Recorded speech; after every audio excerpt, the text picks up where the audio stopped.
Now I'm going to show you an example of something here that's a lot of fun. I'm going to pull up this track here by DJ Felly Fell. By the way, new warning message. I tried to load a song onto a deck that's already playing and it's telling me you're drunk. You're about to screw everything up. Are you sure you want to do this?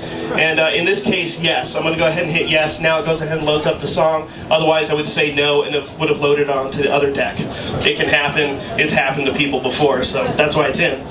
But this song here is unique in that this song actually contains an intentional tempo change at the end. So let me show you what this song is supposed to sound like here. I'm going to go to the end.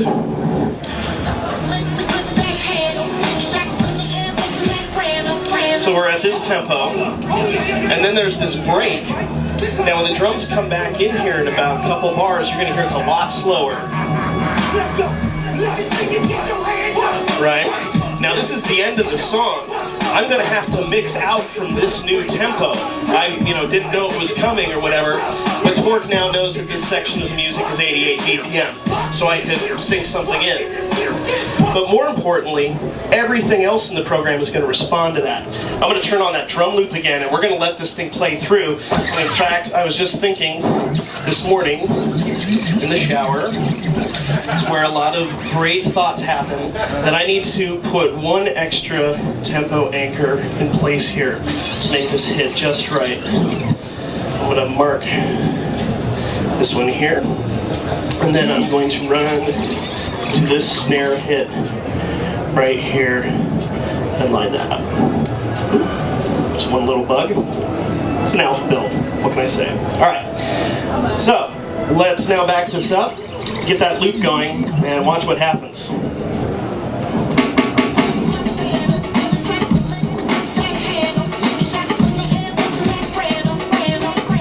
Alright, hands off. Not doing anything here.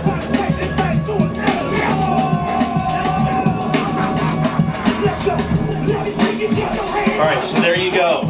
Torq just changed the speed of the loop that's playing on top here to follow the tempo change of this song. Alright, now this is something that you can't do in any other program yet, including live.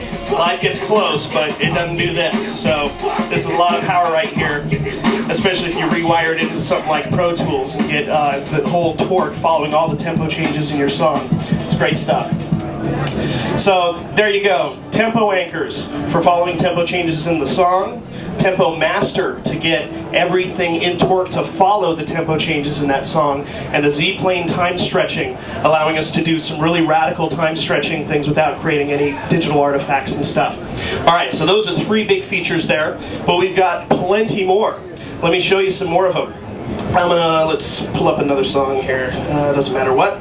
I'll actually go to something a little more straight. Here's my minimal house. Great. Alright, so I load up this song here. Get it running. Okay, one of the changes we've made in Torq is to the effects. This is through a preference. When you take a look in the Torq preferences here, there's a whole bunch of new ones here. This list is a lot longer than it was before. Allows you to tailor a number of things. When we've added new behaviors, we always wanted to make sure that the default, the original behavior from Torq 1.0 was still available in case you preferred that. So that's why you'll come in here and change the effect modes. Normally, by default, it's set to default, but the new mode is called chain.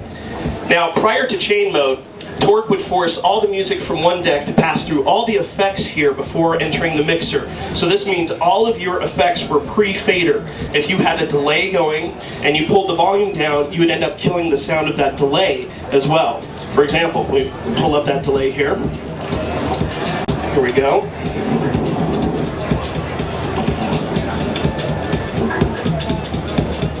You can hear that delay happening, right? Take it out, it's gone. Delay, but if I kill the volume, oops, I'm in chain mode, my fault, let me switch back to the other one. This is the way it used to work. Kill the volume and everything goes away, right? Back up, you hear the delay, kill the volume, it's gone.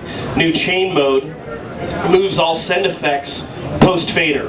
So now I can play some music, kill the volume, and the delay trails out, okay? just do those kind of things. So it feels more like a regular analog mixer at this point.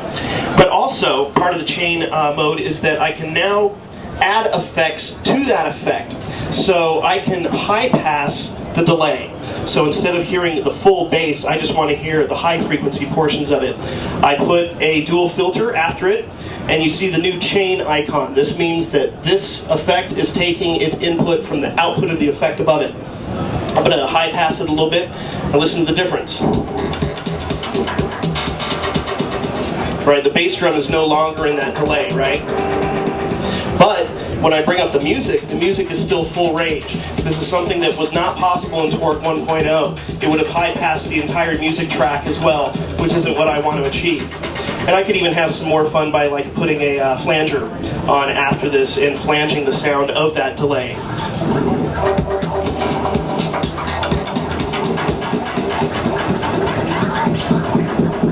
So there's the flanger moving around, and then can bring it all back in.